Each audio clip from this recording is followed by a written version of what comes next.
The Great Gatsby Chapter 6. About this time, an ambitious young reporter from New York arrived one morning at Gatsby's door and asked him if he had anything to say. "Anything to say about what?" inquired Gatsby, politely. "Why, any statement to give out?" It transpired after a confused 5 minutes that the man had heard Gatsby's name around his office in a connection which he either wouldn't reveal or didn't fully understand. This was his day off, and with laudable initiative, he had hurried out to see. It was a random shot, and yet the reporter's instinct was right.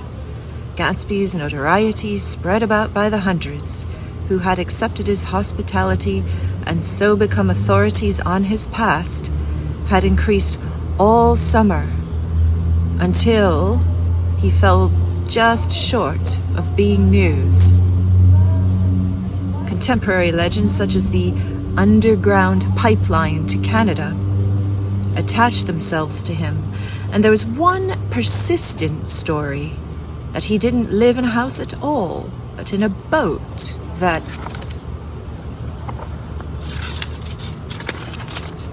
looked like a house and was moved secretly up and down the Long Island shore. Just why these inventions were a source of satisfaction to James Gatz of North Dakota isn't easy to say. James Gatz, that was really, or at least legally, his name. He had changed it at the age of 17. And at the specific moment that witnessed the beginning of his career, when he saw Dan Cody's yacht drop anchor over the most insidious flat on Lake Superior. It was James Gatz who had been loafing along the beach that afternoon in a torn green jersey and a pair of canvas pants. But it was already J. Gatsby who had borrowed a rowboat, pulled out to the Tuolumne, and informed Cody that a wind might catch him and break him up in half an hour. I suppose he had the same ready for a long time. I'm sorry. The same. That makes no sense. I suppose he had the name ready for a long time. Even then. His parents were shiftless and unsuccessful farm people. His imagination had never really accepted them as his parents at all. The truth was that J. Gatsby of West Egg, Long Island, sprang from his platonic conception of himself. He was a son of God, a phrase which, if it meant anything, means just that. And he must be about his father's business, the service of a vast, vulgar, and meretricious beauty. So he invented just the sort of J. Gatsby that a 17-year-old boy would be likely to invent, and to this conception he was faithful to the end. For over a year he had been beating his way along the south shore of Lake Superior as a clam digger and a salmon fisher, or in any other capacity that brought him food and bed. His brown, hardening body lived naturally through the half-fierce, half-lazy work of the bracing days. He knew women early, and since they spoiled him, he became contemptuous of them. All young virgins because they were ignorant, of the others because they were hysterical about things which in his overwhelming self-absorption he took for granted. But his heart was in a constant, turbulent riot. The most grotesque and fantastic conceits haunted him in his bed at night. A universe of ineffable gaudiness spun itself out in his brain, while the clock ticked on the washstand and the moon soaked with wet light his tangled clothes upon the floor. Each night he added to the pattern of his fancies until the drowsiness closed down upon some vivid scene with an oblivious embrace. For a while these reveries provided an outlet for his imagination. They were a satisfactory hint of the unreality of reality. a promise that the rock of the world was founded securely on a fairy's wing. An instinct toward his future glory had led him, some months before, to the small Lutheran College of St. Olaf in southern Minnesota. He stayed there 2 weeks, dismayed at its ferocious indifference to the drums of his destiny, to destiny itself, and despising the janitor's work, with which he was to pay his way through.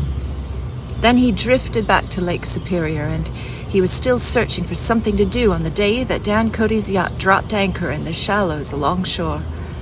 Cody was 50 years old then, a product of the Nevada silver fields of the Yukon, of every rush for metals since '75, the transactions in Montana copper that made him many times a millionaire found him physically robust, but on the verge of soft-mindedness, and suspecting this, an infinite number of women tried to separate him from his money. Sorry, I think I have an ant on my eyelid here. Sorry, I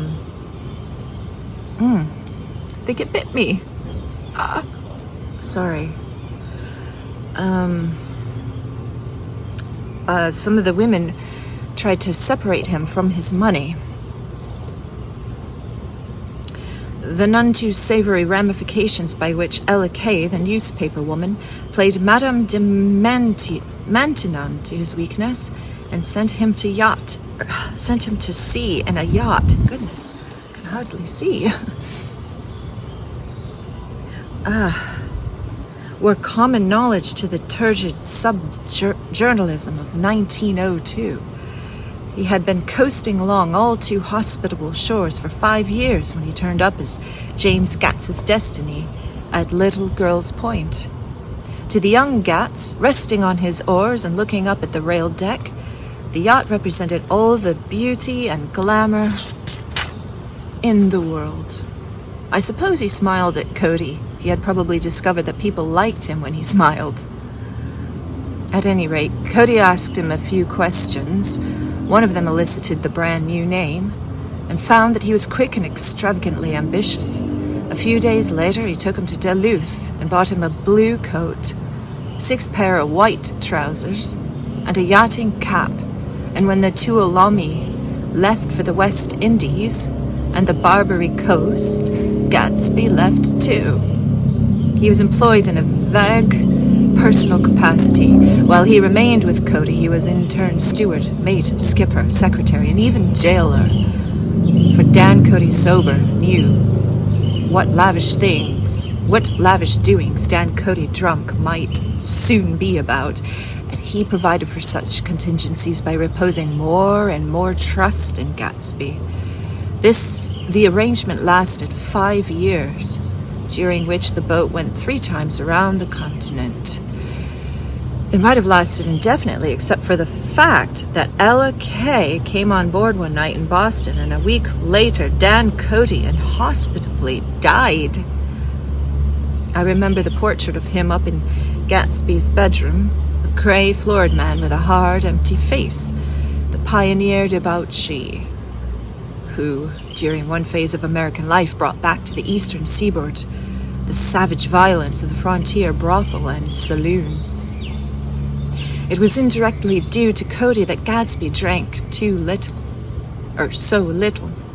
Sometimes in the course of gay parties, women used to rub champagne into his hair. For himself, he formed the habit of letting liquor alone. And it was from Cody that he inherited money, a legacy of $25,000. He didn't get it. He never understood the legal device that was used against him, but what remained of the millions went intact to Ella Kay. He was left with his singularly appropriate education. The vague contour of J. Gatsby had filled out to the substantiality of a man.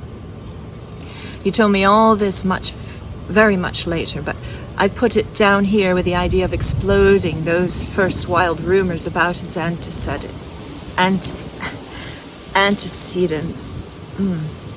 which weren't even faintly true. Moreover, he told it to me at a time of confusion when I had reached the point of believing everything and nothing about him. So I take advantage of this short halt while Gatsby, so to speak, caught his breath to clear the set of misconceptions away. It was a halt, too, in my association with his affairs. For several weeks I didn't see him or hear his voice on the phone. Mostly I was in New York, trotting around with Jordan and trying to ingratiate myself with her senile aunt. But finally I went over to his house one Sunday afternoon. I hadn't been there 2 minutes when somebody brought Tom Buchanan in for a drink. I was startled, naturally. But the really surprising thing was that it hadn't happened before. They were a party of 3 on horseback, Tom and a man named Sloane, and a pretty woman in a brown riding habit who had been there previously. "I'm delighted to see you," said Gatsby, standing on his porch. "I'm delighted that you dropped in." As though they cared. "Sit right down. Have a cigarette or a cigar." He walked around the room quickly, ringing bells. "I'll have something to drink for you in just a minute." He was profoundly affected by the fact that Tom was there, but he would be uneasy anyhow until he had given them something, realizing in a vague way that was all they came for. Mr. Sloane wanted nothing. A lemonade? No, thanks. A little champagne? Nothing at all, thanks. I'm sorry. Did you have a nice ride? Very good grounds around here. I suppose the automobiles... Yeah. Moved by an irresistible impulse, Gatsby turned to Tom, who had accepted the introduction as a stranger. "I believe we met somewhere before, Mr. Buchanan." "Oh, yes," said Tom, gruffly polite, but obviously not remembering. "So we did. I remember very well.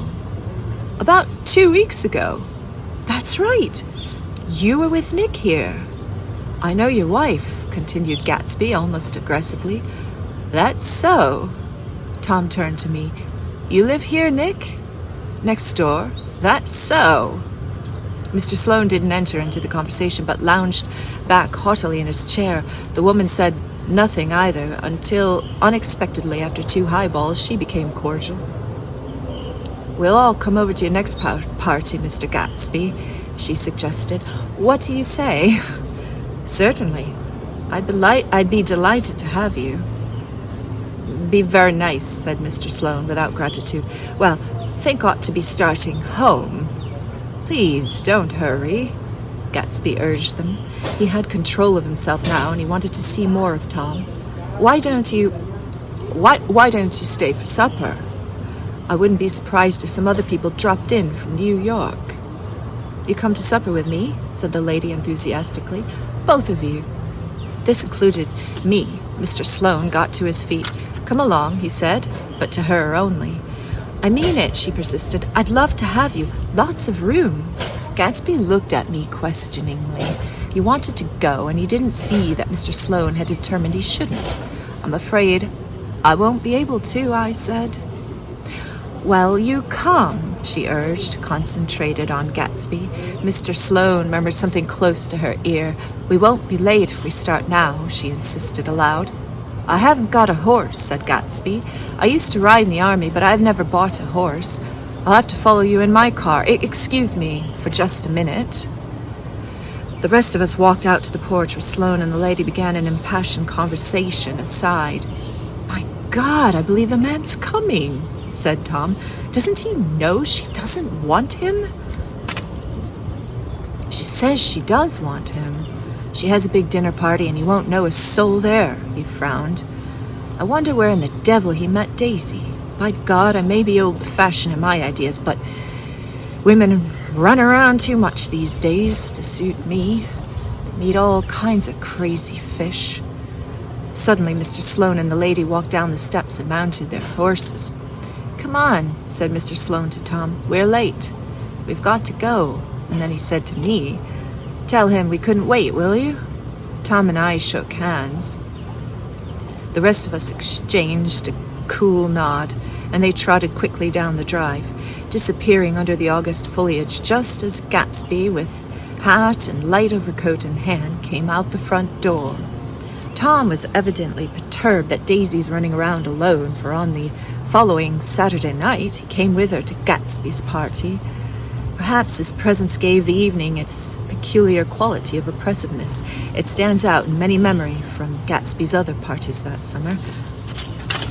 There were the same people, or at least the same sort of people, the same profusion of champagne, the same many-colored, many-keyed commotion, but I felt an unpleasantness in the air, a pervading harshness that hadn't been there before. Or perhaps I had merely grown used to it, grown to accept West Egg as a world complete in itself, with its own standards and its own great figures, second to nothing because it had no consciousness of being so.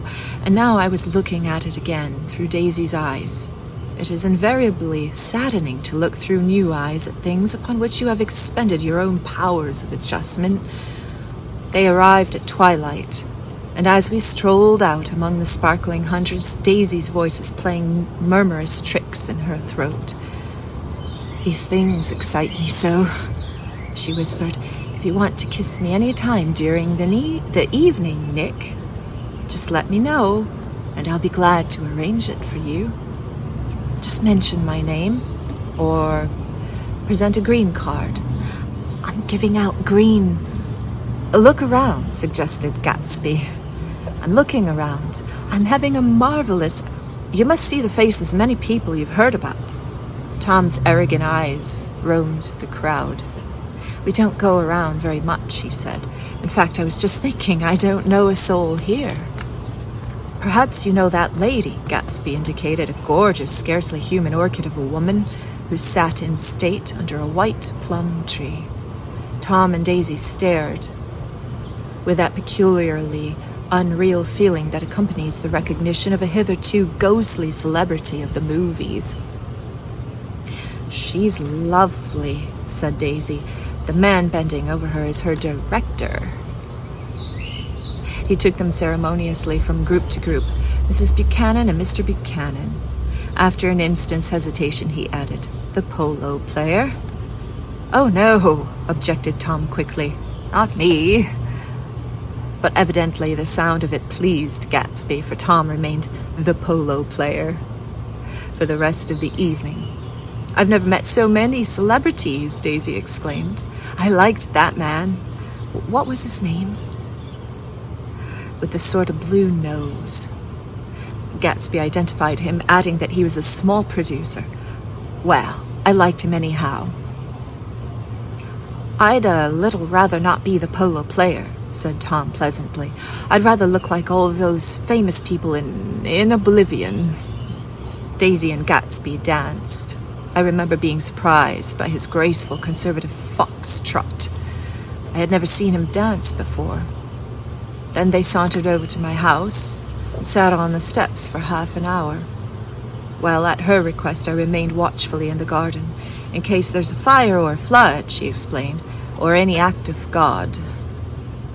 Tom appeared from his oblivion as we were sitting down to supper together. "Do you mind if I eat with some people over here?" he said.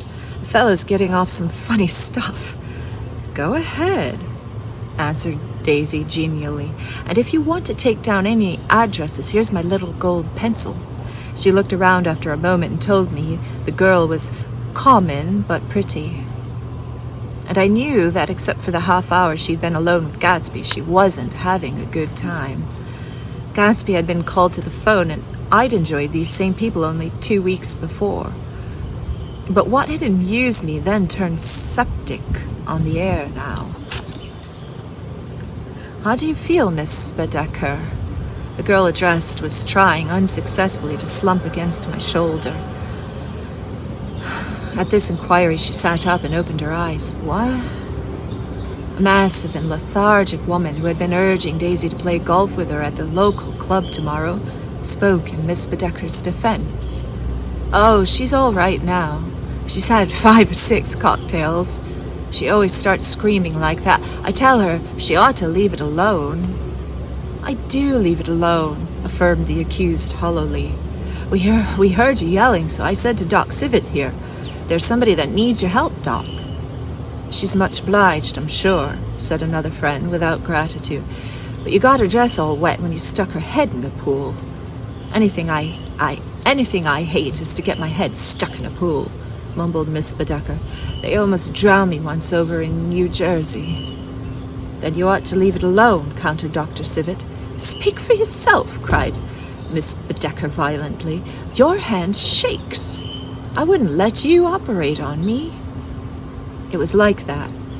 Almost the last thing I remember was standing with Daisy and watching the moving picture director and his star. They were still under the white plum tree, and their faces were touching, except for a pale, thin ray of moonlight between. It occurred to me that he had been very slowly bending toward her all evening to attain this proximity, and even while I watched, I saw him stoop one ultimate degree and kiss at her cheek. "I like her," said Daisy. "I think she's lovely." But the rest offended her, and inarguably, because it wasn't a gesture but an emotion, she was appalled by West Egg, this unprecedented place that Broadway had begotten upon a Long Island fishing village, appalled by its raw vigor that chafed under the old euphemisms, and by the too obtrusive fate that herded its inhabitants along a shortcut from nothing to nothing. She saw something awful in the very simplicity she failed to understand. I sat on the front steps with them while they waited for their car. It was dark here in front. Only the bright door sent 10 square feet of light volleying out into the soft black morning. Sometimes a shadow moved against a dressing-room blind above, gave way to another shadow, an indefinite procession of shadows who rouged and powdered in an invisible glass. "Who is this Gatsby, anyhow?" demanded Tom suddenly. "Some big bootlegger?" "Where'd you hear that?" I inquired. "I didn't hear it. I imagined it. A lot of these newly rich people are just big bootleggers, you know." "Not Gatsby," I said shortly. He was silent for a moment. The pebbles of the drive crunched under his feet. "Well, he certainly must have strained himself to get this menagerie together." A breeze stirred the gray haze of Daisy's fur collar. "At least they're the most interesting people we know," she said with an effort. "You didn't look so interested." "Well, I was." Tom laughed and turned to me. "Did you notice Daisy's face when that girl asked her to put her under a cold shower?" Daisy began to sing with the music in a husky, rhythmic whisper, bringing out a meaning in each word that it had never had before, and would never have again. When the melody rose, her voice broke up sweetly, following it in a way contralto voices have, and each change tipped out little of her warm human magic upon the air. "Lots of people who come haven't been invited," she said suddenly. That girl hadn't been invited. They simply forced their way in, and he's too polite to object. "I'd like to know who he is and what he does," insisted Tom, "and I think I'll make a point of finding out." "I can tell you right now," she answered. "He owns some drugstores, a lot of drugstores. He built them up himself. The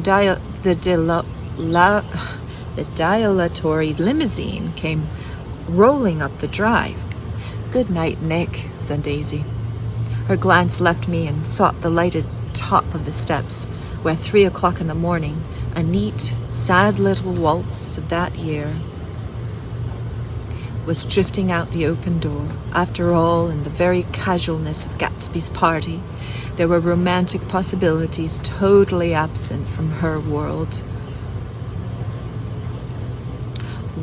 What was it up there in the song that seemed to be calling her back inside? What would happen now in the dim, incalculable hours?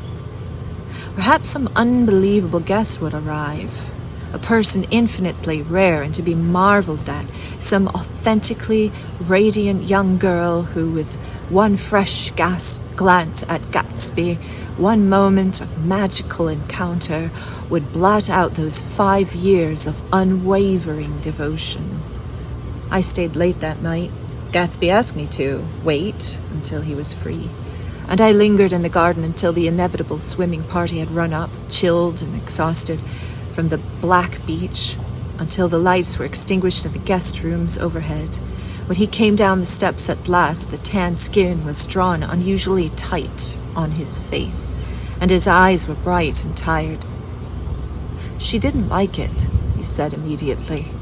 "Of course she did. She didn't like it," he insisted. "She didn't have a good time."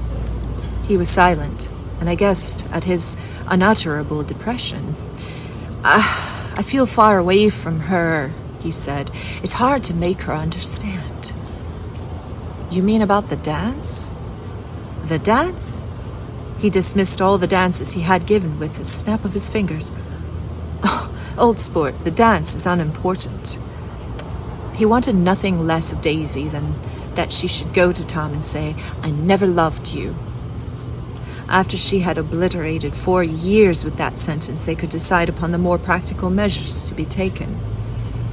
One of them was that, after she was free, they were to go back to Louisville and be married from her house, just as if it were 5 years ago.